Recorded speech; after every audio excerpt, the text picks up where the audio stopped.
Yun po guys. Saka respeto rin siyempre. Respeto po sa family ni Biancy. Oo, respeto rin sa family niya. Saka kay Biancy, kay Eds. Oo, Kasi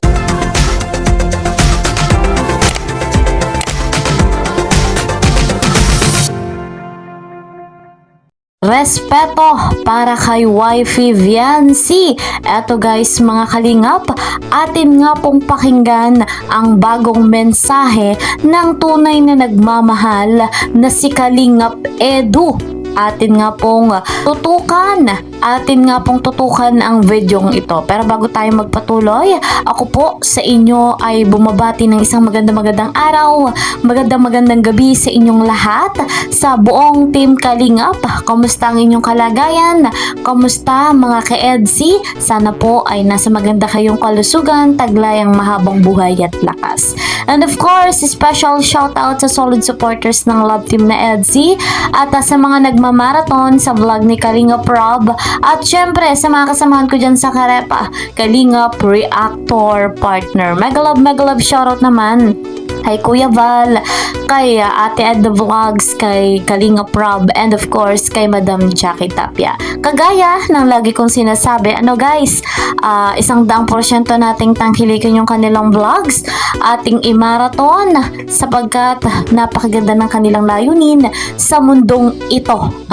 Alam natin yan, napakarami na ng kanilang binibigyan ng financial assistance, marami po silang scholarship, marami silang pabahay. Guys, so deserve nila na ating suportahan ang buong team Kalingap. Ako po na inyong lingkod ay naglalambing din mga Kalingap, lalo na sa bago pa po sa aking channel. Please po subscribe, like and share my videos, and don't forget, para lagi kayong updated, click the notification bell para lagi po kayong updated sa mga ina-upload kong video. Eto guys mga Kalingap, dumako na tayo sa ating topic dahil may bago nga pong mensahe si Kalingap Edu. Eto ay hindi para sa mga basher lamang, kundi ito ay para sa lahat. Ating pakinggan? Ito nga po yung bago niyang upload. Credit to the owner of this video, Kalingap Edu. Hindi tayo nagkamali na bumisita kay nanay kasi tagal talaga ang stress natin lalo sa ngayong panahon na sobrang daming ng mga ingay na nakapaligid sa atin at wala tayong control kung paano sila kung sa mga gagawin nila, sasabihin at mga ginagawang iba na ikasisira, pero yun, bukod pa man, inano lang natin. Sige.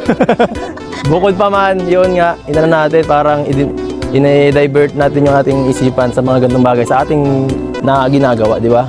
maganda yan yung ginagawa natin. Tama-tama yung pagpunta natin dito para yung ma-relax naman tayo. Kasi alam nyo naman si Nanay Rosa is masayahin na tao yan. Kahit may mga problema, tawa lang ng tawa, kaya nakakapag-relax nga dito sa area niya Kaya ang masabi ko lang sa mga basher, wala naman kayong ginawa kundi pambabas, tigilan nyo na po yan.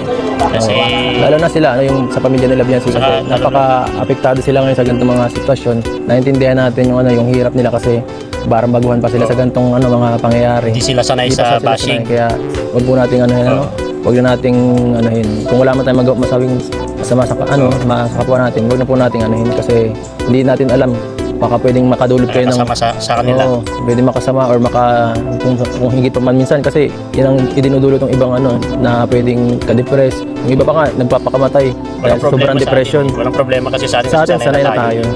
Tapos yung mga solid naman na supporters ng EDSI, dapat wag nyo pang sulsulan. Wag nyo po silang sulsulan. Yung mga ganyang usapin ng mga ng kapwapanig, lang yan, parang dapat sana natin i-keep na mas private ba, kasi hindi makakatulong ang ibang opinion. Kasi habang damadami ang opinion ng iba, mas maraming mas may mga dagdag na or bawas na sa mga sabi, pwedeng lalong yun ang ikasira ng samahan. At yan po, mas maganda sana kung sa loob lamang ng grupo, mas maganda para hindi na natin sa ating mga lalo na din sa ating mga mga kasamahan na vlogger, kung maaari na lang natin kung wala tayong wag na natin gatungan, wag nating kung sabihin natin pinoprotektahan o hindi, okay lang na mas maganda kung wala na, para hindi na pag-usapan. Yes. Kasi mas marami tayong masabi, mas marami tayong mali. Kaya dapat iwas-iwas po tayo sa mga ganyan na bagay, guys. Saka kung sakali man, baka yan pang kaidulot ng pagka wala lang gusto nyo mga iniidolo. Yun ang pinakamasama, yun ang pinaka iniiwasan nyo. sabihin na ng gusto nyo, yung isang inaano nyo. Baka Baka mas sa lalo ginagawa nyo, baka lalo mawala na. Hindi sana tayo niyan, hindi wala na tayong papanoorin na maano. Hindi lalo nyo mamimiss. Kahit kung sa galit lang ninyo, ay di maboboring na ulit ang natin. Hanap na tayo ng panibagong natin pagkakalibangan, di ba? Ay di nakakapanghinayang. Saka yung mga oportunidad ng bawat isa, yun ang malaking sayang. Imbis na na-maximize natin yung opportunity ng ating pagtulong, yun pa ang may kadulot kung para maitigil. Yun po guys. Saka respeto rin siyempre. Respeto po sa family ni Biancy. Oo, respeto rin sa family niya. Saka sa kay Biancy, kay Eds. Oo, Kasi sila po yung mga dito. Saka respeto din kala Kalinga Kay Prab Kalinga yun. Prab, Kuya Bal. Kasi kung sabi nga ni Kalinga Prab, kung huwag na nating kung makaka-apekto sa sa kanila, community. sa community, saka sa mga tinutulungan. Huwag yun. Dapat kapayapaan lang ating isipin. Saka maging okay tayo. Pagkaisa po tayo Yes. guys, yun lang po. Pagkaisa po tayo. So, yan guys. So ayun guys, mga kalingap, nasaksihan natin, napakinggan natin yung pahayag ni Papa Eds. Napakalinaw niyan mga kalingap. At kanyang nabanggit, respeto para kay Biancy, para sa buong pamilya Batalero, at syempre respeto rin po kay Papa Eds, kay Kalingap Rob. Kaya naman sa mga basher, tama na. Huwag kayong dagdag ng dagdag at yung iba naman ay patuloy pa na ginagatungan. So guys, ang isipin natin ay sa ikabubuti ng lahat, lalo na ni Biancy. Grabe, nakakaawa si Biancy at may pinagdadaanan yung bata. Mga kalingap.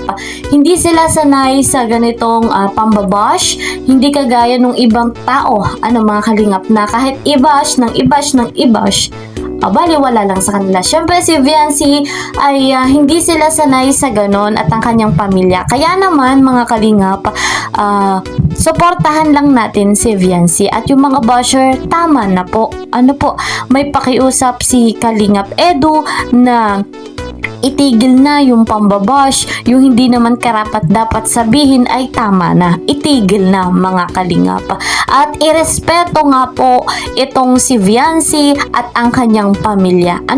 Napakabuti ng pamilya ni Biancy. Alam natin kung gaano kabuti rin etong si Biancy, yung pahayag ni Nanay Hansel, talagang hindi niya maiwasang umiyak. Dahil yung ina ni Biancy, alam niya kung sino ba talaga si Biancy, alam niya kung anong ginagawa ni Biancy, kung ano siya sa kanyang kapwa-tao. Tapos, ang mangyayari lamang si Biancy ay binabash.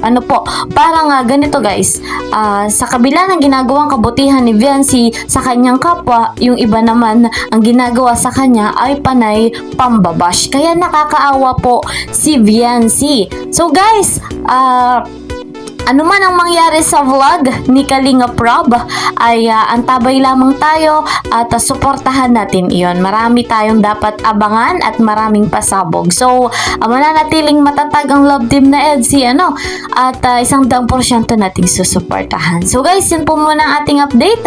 See you po sa next video. Mag-iingat po kayo palagi. God bless everyone. God bless Team Kalingap. Bye-bye!